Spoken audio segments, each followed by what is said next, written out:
Gentle parenting promised to heal our generation's trauma and raise emotionally healthy kids.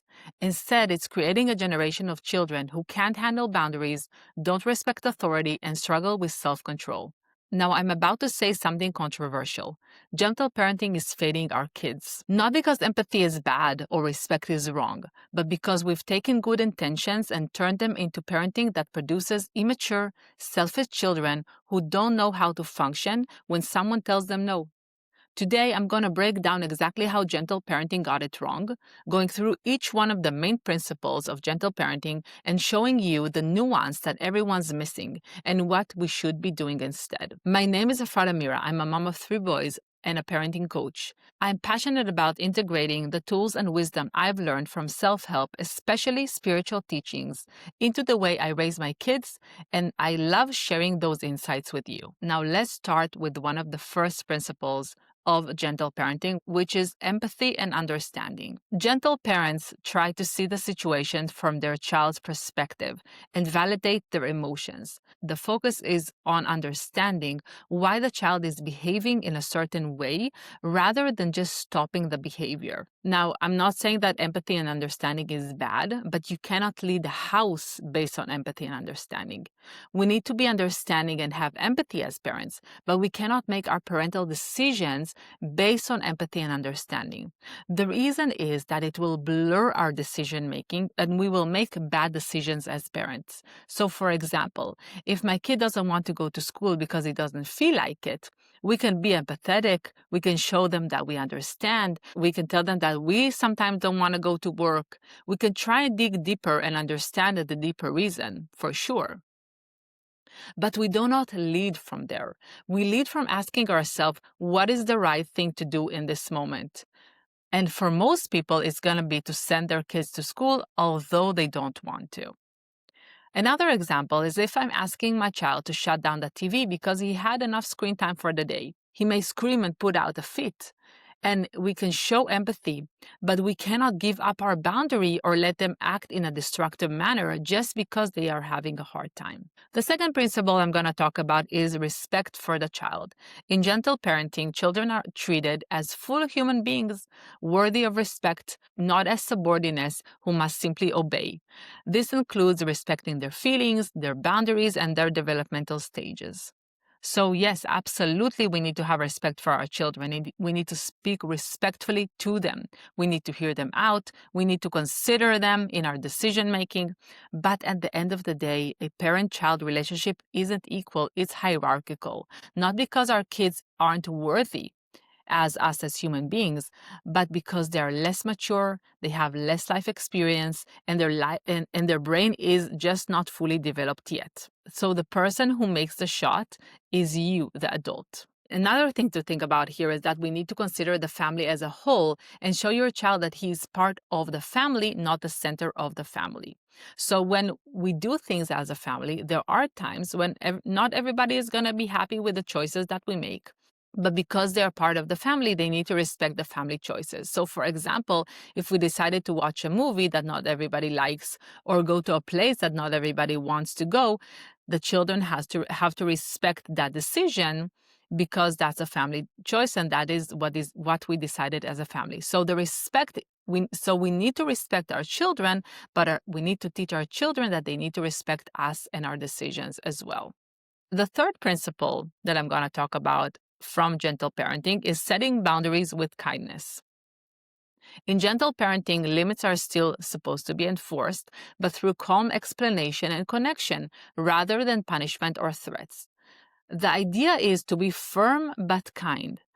Boundaries exist but are explained respectfully. There are no punishments or rewards. Gentle parenting rejects discipline tactics like timeouts, spanking, yelling, or taking away privileges. It also avoids reward charts or bribes, as these are seen as external motivators rather than building internal values. Also, there is a very strong emphasis on connection before correction. When a child misbehaves, the parents first seeks to connect emotionally with the child before addressing the behavior because the relationship is prioritized. Now, all of that is well and good, but from what I've witnessed, I see that it's very hard for parents to find the way to set boundaries in a kind way. So they just default to not setting boundaries at all.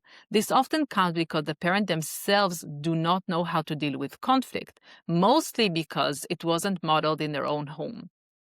Setting boundaries without punishments, bribes, threats, or prizes is an art in and of itself. And I made a separate video that talks about how you can become a strong authority figure in your house and get your kids to listen to you without all these tactics. You can find the link in the show notes below. But shortly, I want to say that kindness is not what needs to guide us when we're setting boundaries, but authority. Not in an authoritarian, power over controlling way, but from a place of calm, benevolent leadership. The fourth principle of gentle parenting is emotional regulation modeling. The parents work on staying calm themselves and modeling healthy emotional regulation. The parent is supposed to be a calm, regulated adult who helps the child learn to manage their own emotions. Now, all this is good and it's important. Yes, you should absolutely work on your own self-regulation as a parent. Yelling and losing your shit is the best way to get your kids to disrespect you. But from what I have seen, what happens is because parents are so afraid to yell at their kids, they tend to either avoid setting boundaries to avoid the conflicts in the first place, or they fake that they are calm and it absolutely shows. And they are holding all their emotions inside, and then they explode at one point, creating an even bigger disconnection with their children than if they would have just showed their emotions in the first place. Look, parenting is probably the most emotionally draining job in the world. We will lose our patience. We will say the wrong things and we will mess up many, many times. So yes, we need to work on our regulation ourselves. But more importantly, ask yourself, why are you losing your patience? What isn't working for you in this situation? Chances are that you are very overwhelmed, you are exhausted and drained. You need to take care of yourself. Check out the video where I talk about 5 habits that I do on a daily basis so I can show up better for my kids. You will find the link in the show notes below. And the last note about this, I truly believe that we need to be authentic when we parent. Trying to say something that was written as a script in a book because that's the right thing to say is just draining in and of itself. It takes much more energy from us than just being ourselves in our home. Kids want us to be real. They want us to be ourselves with all our flaws. And remember that we can always repair after we mess up because repair is our best parenting tool. So try to be authentic in your parenting. I'm not saying not to try to self-regulate. Absolutely try to self-regulate yourself, but ask the deeper questions as well. The next principle that I'm going to talk about from gentle parenting is natural consequences instead of punishments. So the idea is that children learn from natural or logic consequences of their actions. Now, I love natural consequences, but I find that too many gentle parents don't even let their kids face natural consequences because they don't want their kids to feel bad. So examples of natural consequences are getting an F on a test because they didn't study for it, being called outside because they didn't dress properly, being hungry because they forgot their lunch, being tired because they went to sleep too late.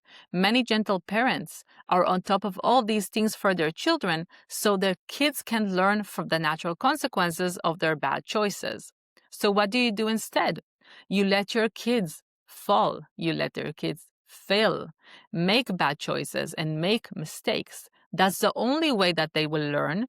And our job is not to protect them from failure, but to be a shoulder for them to cry on. We can coach them to make better choices. We can be empathetic and understanding, but that's it. We cannot save them from their bad decisions. The last principle from gentle parenting that I'm going to talk about is collaborative problem solving.